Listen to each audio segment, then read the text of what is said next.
Nosso programa Culturas e Identidades. Hoje no programa nós estamos abordando o entrudo, o carnaval. E eu lembro que esse programa, ele tem por finalidade vasculhar a história, ver a história, outra história em cima da história, ou seja, a infraestrutura da história. E realmente, como os professores colocaram, existe muita falta ainda, temos muito ainda a descobrir, os nossos pesquisadores, os nossos estudiosos, no que diz respeito às origens, né, reais origens daquilo que hoje nós entendemos por carnaval. Mas então, professor Gândara, no ritual do carnaval, entrudo é uma máscara e uma peça fundamental. E as celebrações parecem munir a vida vegetativa e animal. Pode-se traçar até um paralelo entre esse ato de zoomificação do carnaval com a teoria da mentopsicose, porque durante os dias do folguedo, né, o folião, ele mete-se numa máscara, ou seja, ele se mascara, né, como se costuma falar aqui, e ele assume uma nova personalidade e depois morre para voltar a ser então o que era. O que é que nos pode dizer sobre isso, professor Gândara? Bem, essa ideia é uma ideia que não nasce no carnaval. Nasce, por exemplo, o batismo, seja ele cristão ou não, porque há batismo noutras formas religiosas, é uma forma de renascimento também, em que o indivíduo que nasceu do ventre de sua mãe aparece como que renascido, e portanto como alguém diferente. Por exemplo, a entrada numa ordem religiosa implicava portanto a aceitação de alguns votos e o juramento de alguns votos, 3 votos normalmente, obediência, pobreza e castidade, regra geral, e os jesuítas tinham um 4º voto, mas não vamos agora falar disso, e portanto também implicava a mudança de nome, portanto como se o indivíduo mudasse, efetivamente, renascesse. E portanto a ideia do renascimento é efetivamente uma ideia muito forte e uma ideia que está presente neste evento cíclico que tem estes contornos que nós temos vindo a registar e a sublinhar. Portanto, penso que o fundamental é isso. Existe efetivamente essa ideia. A ideia de que após este tempo, quem passa este tempo, quem consegue ultrapassar este tempo em que o mundo fica de pernas para o ar, evidentemente é como se renascesse para um novo mundo, para uma nova ordem do mundo, para um novo ciclo do mundo. E pronto, acho que é o fundamental, é essa ideia.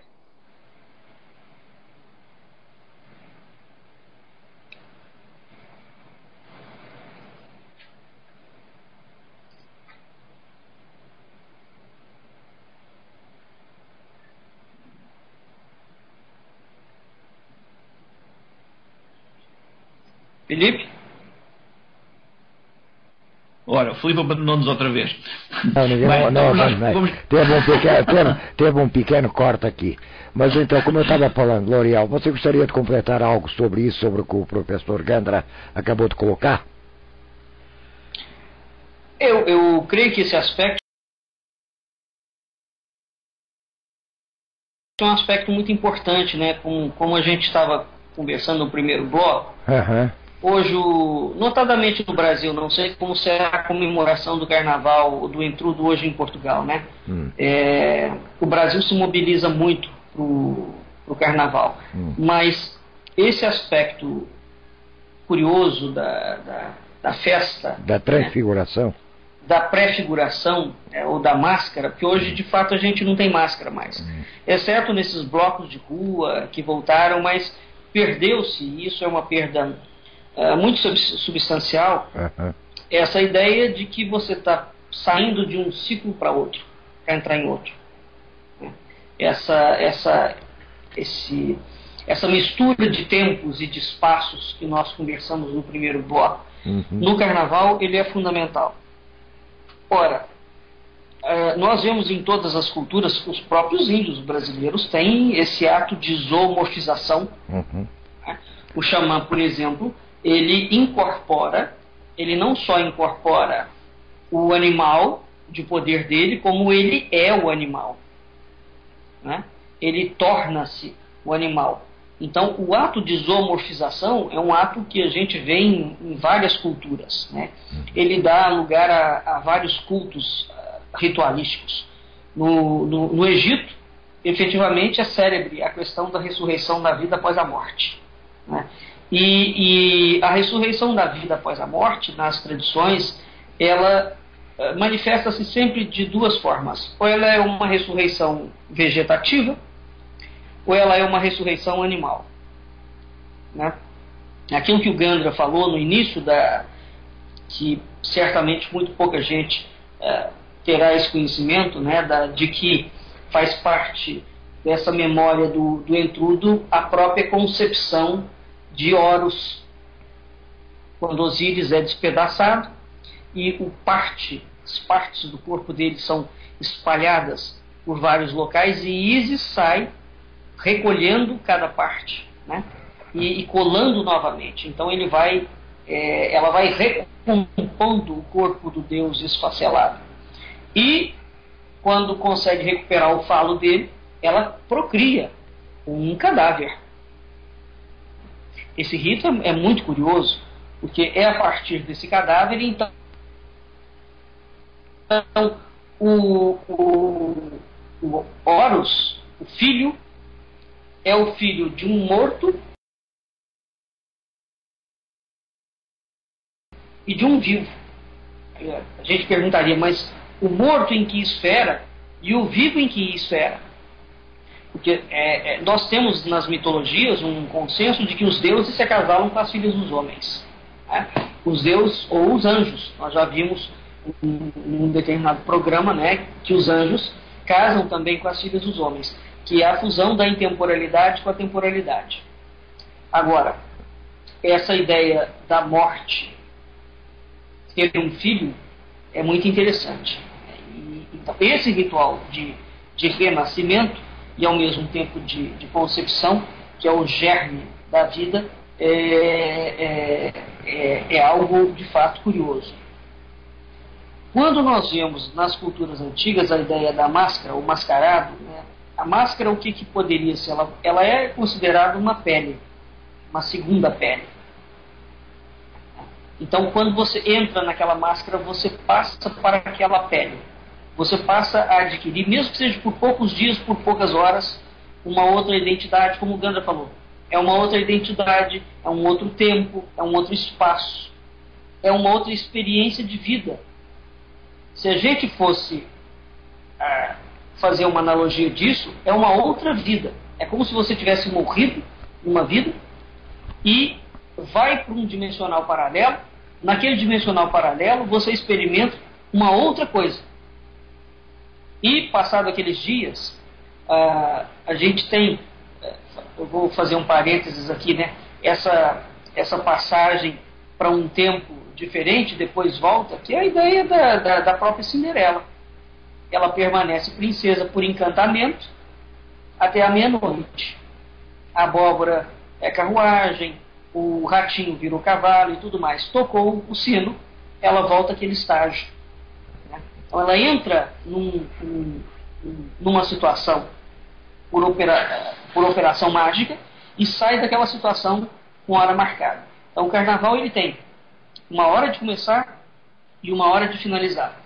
Agora, seja esse início e esse fim, existe sempre a ideia de que você se mete numa outra pele e você passa a transmitir a sua força vital, vamos dizer assim, naquela pele no qual você está vestido, ou você se investe dela. E é interessante, porque o indivíduo, quando ele se veste de Pierrot, ele incorpora a personalidade do Pierrot.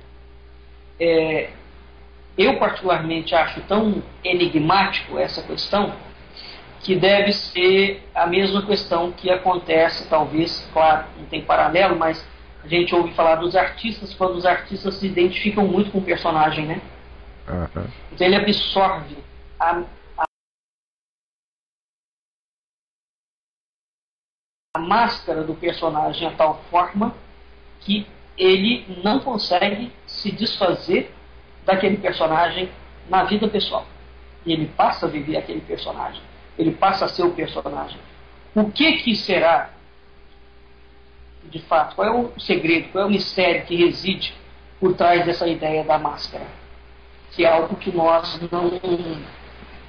A gente lê, a gente estuda, há estudos muito clássicos sobre essa coisa da pele, né, a segunda pele, meter-se, o ato de zoomorfização.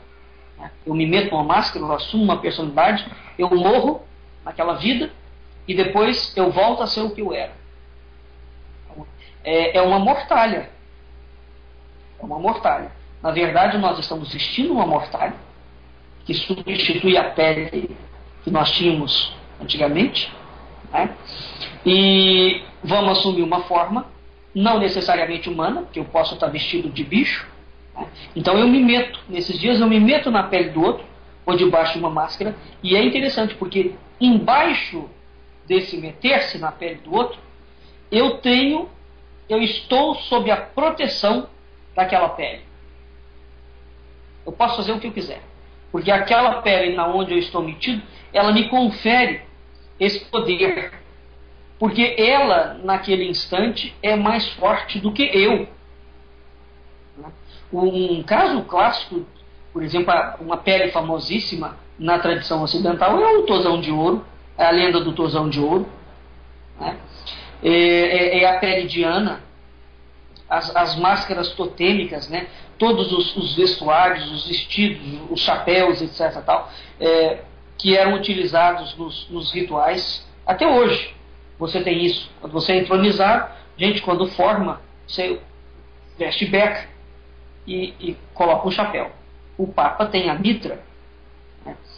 Então o mito que talvez esteja na origem, ou não na origem, digamos, mas que é um dos mitos talvez que esteja na base das festas do intrudo e do carnaval, eu penso que a gente encontra ligações muito estreitas com a doutrina da metempsicose, com a doutrina da reencarnação, em que um indivíduo que tem um tipo de pele, ele assume uma outra pele, né? E isso hoje esse sentido do carnaval, ele se perdeu, né? Essa ideia da máscara, porque há pessoas, por exemplo, que não se sentem bem na sua pele, né? Há pessoas que não gostam de si. Um indivíduo que não gostava da sua pele, aqui no sentido estrito do termo,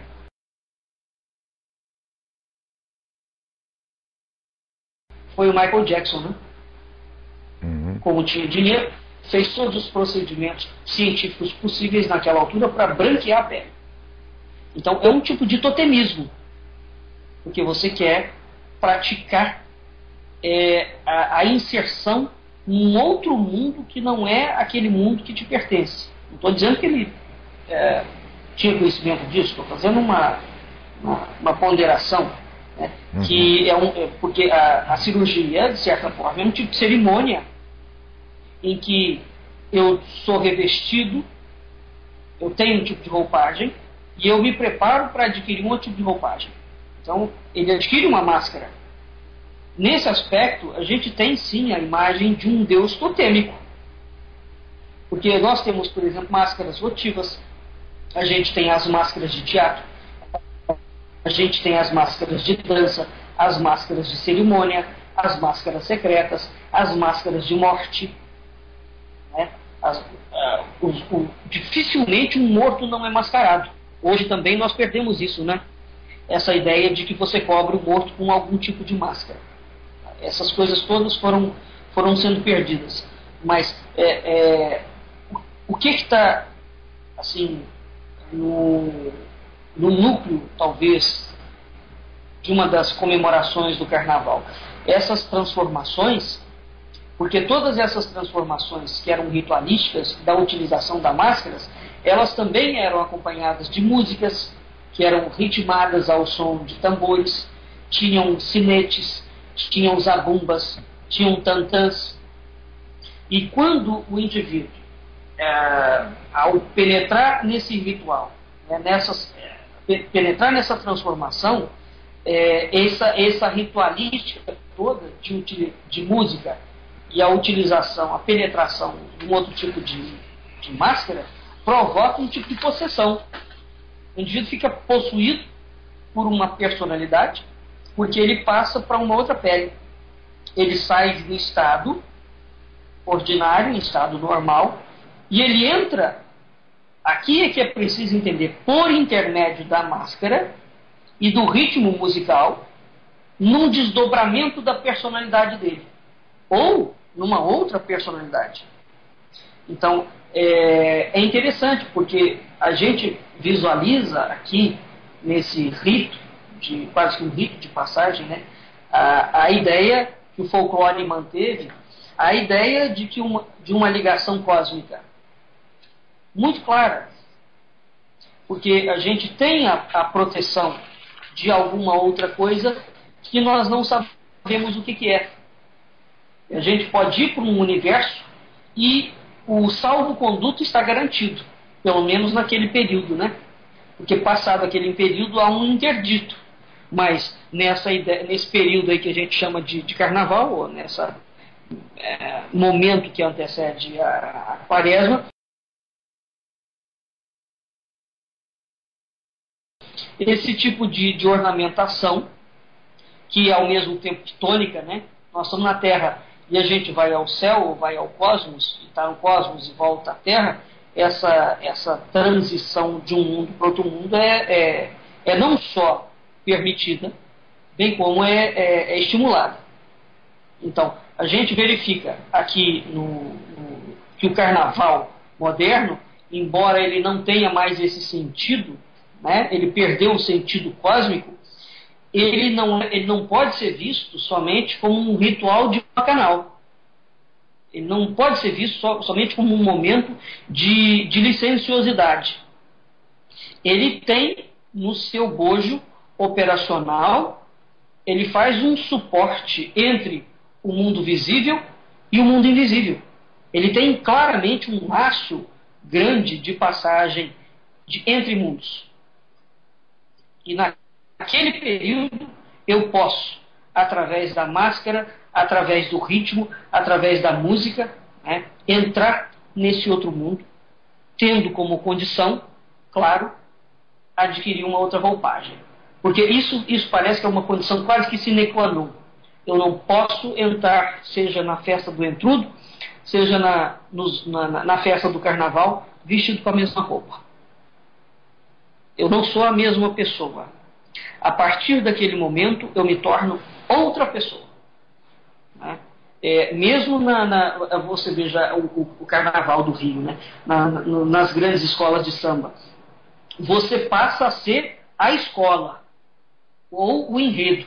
Você desempenha o enredo, né? A história. Então você é um personagem que está inserido no enredo da escola. Mas você não é mais o João, a Maria, o Marcos, que está ali presente. Então, um aspecto bonito que tem o carnaval, e que infelizmente a gente não presta mais atenção a ele, é esse sentido cósmico. Né? E, felizmente, ficou ressaltado somente essa parte de bacanal ou de licenciosidade. Mas há, sim, esse outro aspecto, que é a reflexão que eu gostaria de trazer assim, aqui para a gente. Não vou me delongar muito mais, senão fica muito cansativo.